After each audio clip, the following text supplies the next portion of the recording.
Well, also very relatable is what's your favorite anime? Oh yeah, the big question.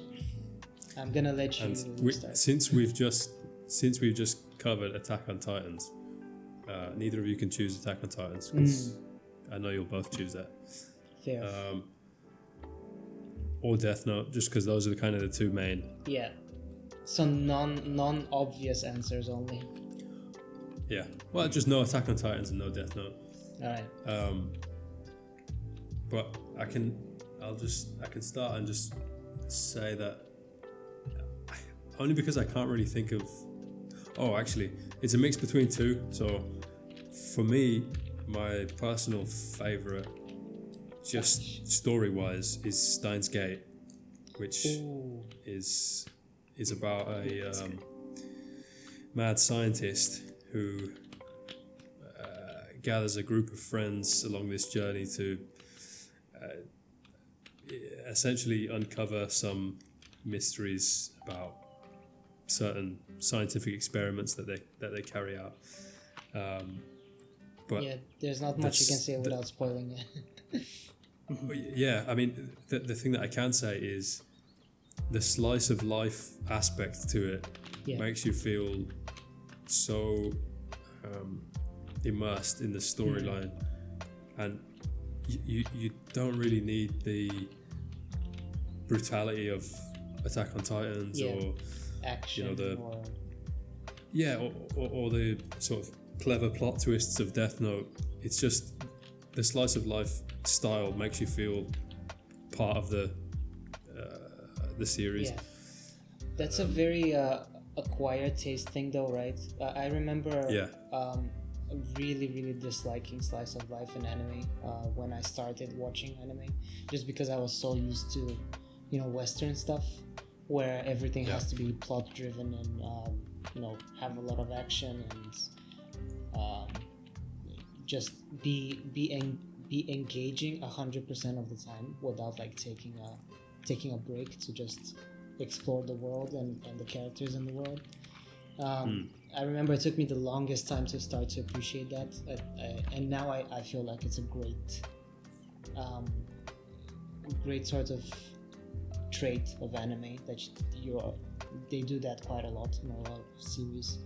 Just especially Ghibli films, just sit back and just explore the world. Take some time to just see how those characters live. It's exactly It's really it makes the connection a lot deeper with those characters.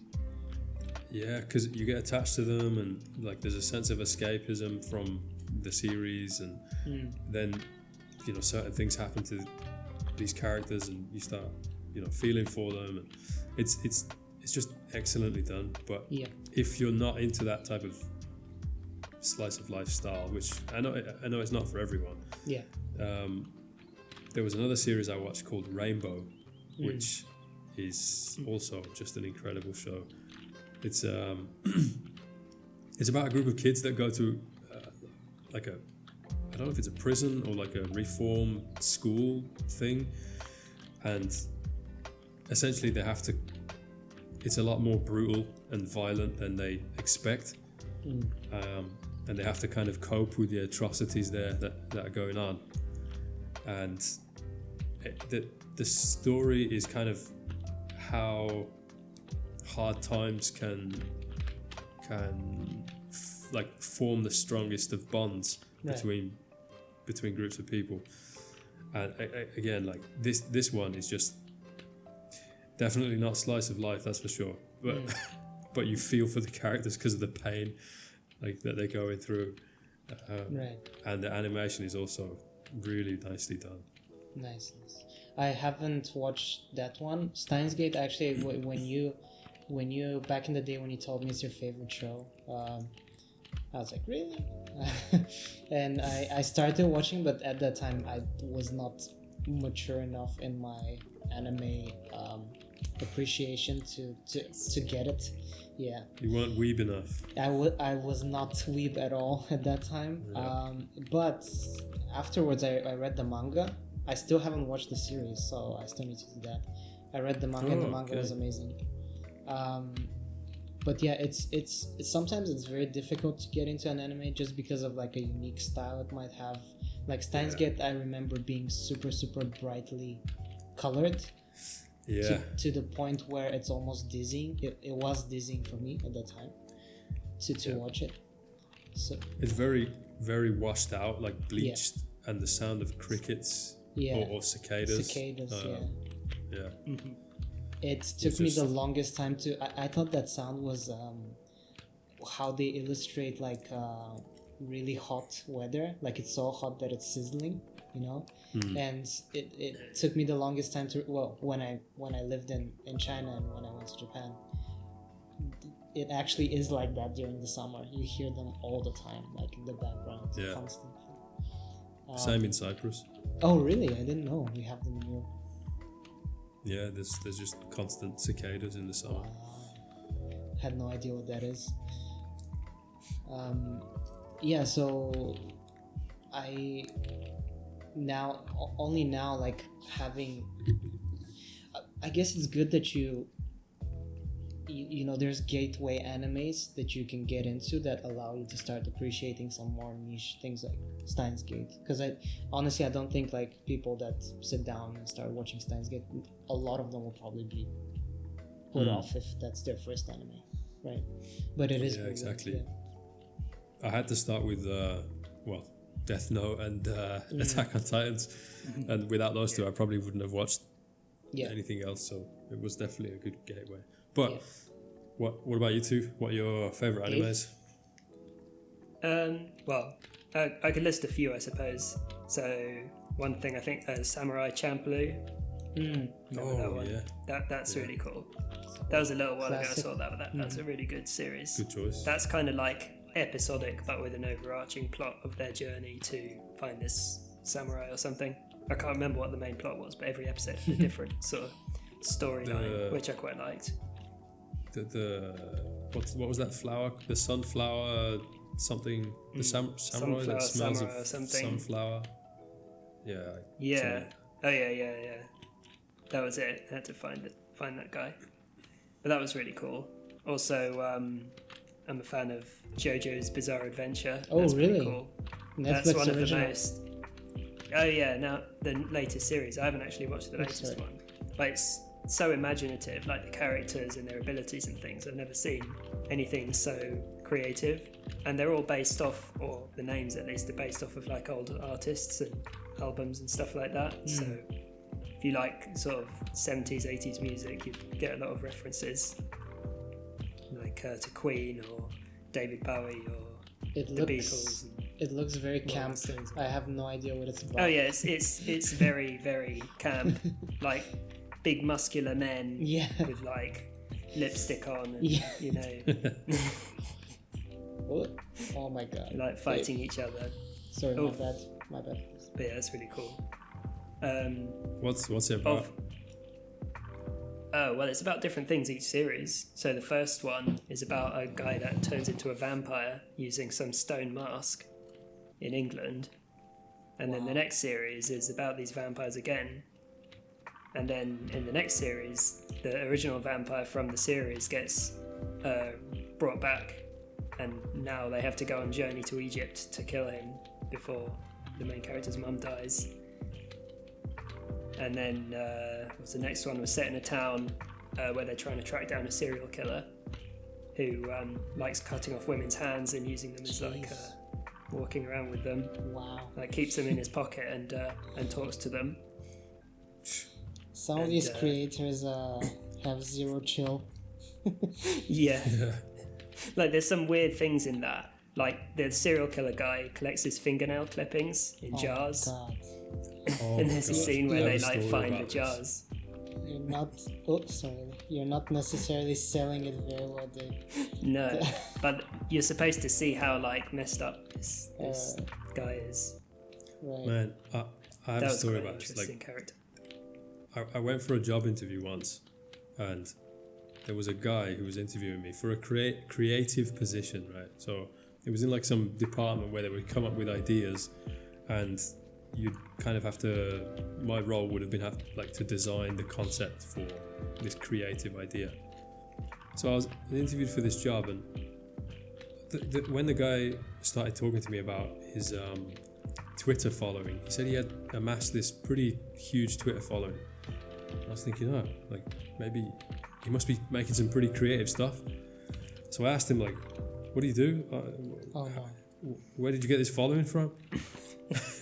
Man, he collects his belly button fluff and puts it in jars. What the fuck is that? And he has a Twitter account for it. What the fuck is that? Yeah, so maybe they just based JoJo's Bizarre Adventure off some pretty real characters. That guy, yeah, that's the kind of person who would be an antagonist in it, I think. Yeah. Man, so speaking of like weep shit, I'm not sure if that's weep shit, but there at some point there was all these like obviously there has been like a Japanese panty, like girls panties selling for a while, but recently there was like bathwater sales, like you could buy bathwater that girls like Belle Delphine, the celebrity with the pink hair. Yeah. Oh, but she's not Japanese, right? She's South African. No, she's not. She's British or something.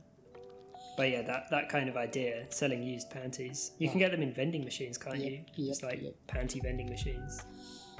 Sniff them. Yeah. And then what? Yeah, well, don't want to talk about that on this. You can guess. Yeah, Dave, you're reinforcing the weeb. Yeah. Yeah, see, that's a weird thing to buy women's used underwear. Yeah. Is it? Yeah, kind of. Or just a perv thing. It's probably those like salarymen that work 7 days a week that's pop by those vending machines on their way back home to their disappointed wives or whatever. Yeah. Wait, who stocks the vending machine? Yeah, who stocks it? I guess they have organisations where they collect the women's pants, like after they work out or something like that. Man, I'm sure they're artificially scented. Ooh. That sounds illegal to collect. Yeah, gross. Yeah. Anyway, but back to your anime. Oh yeah, list. Anime. I was also going to say a recent one that I quite like was Jujutsu Kaizen, with the guy with the pink hair. That's kind of like, the standard sort of protagonist, fighting monsters kind of anime.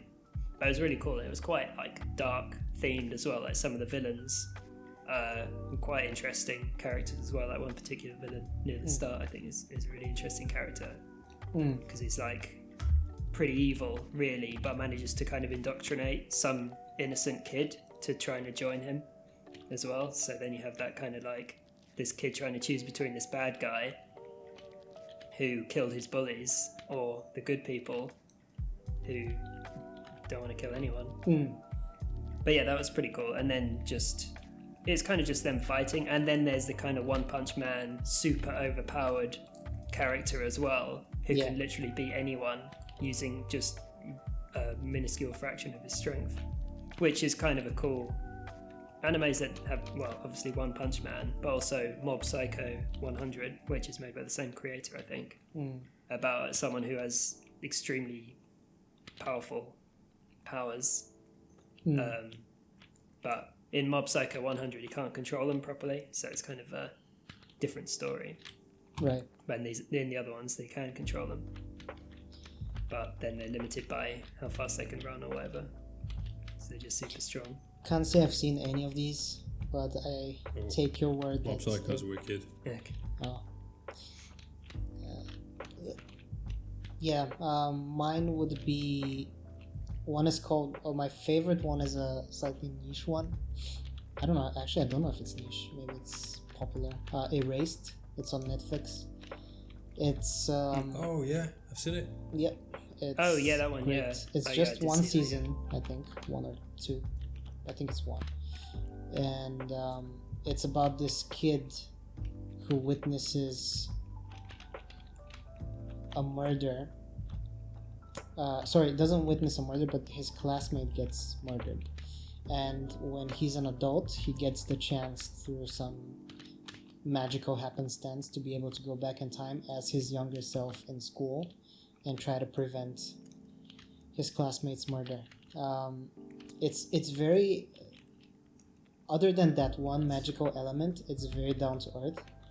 Has a lot of slice of life and has a lot of like, it is a thriller. It has a lot of mystery, but it's also kind of just nice and chill to watch. It's in this like very picturesque, it could be Hokkaido, like a winter town in Japan. It's really, yeah, it's one of my favorites for sure. And the other one would be even more obscure. It's actually my wife's favorite, but she got me into it. I watched it when I was a kid as well. I don't know if you guys had Slam Dunk back in the day. It's this basketball anime. It's from, I think, the 80s or late 80s, early 90s, and has that typical like drawing style of that era and humor of that era, and watching it just makes me nice. Watching it just makes me remember what it was like back in the day, like just chilling at home after school. Nostalgic. Watching it. Yeah, very nostalgic. Yeah, but I mostly watch. I don't know if these are obscure because again I think they're super popular, both of them, but they're not usually animes that people mention in their like top 5 or whatever. Yeah, I wasn't expecting you to say Erased, to be honest. I mean, I really liked it. I kind of felt like the whole thing was building up to, I'm not going to say, but the plot twist. Yeah.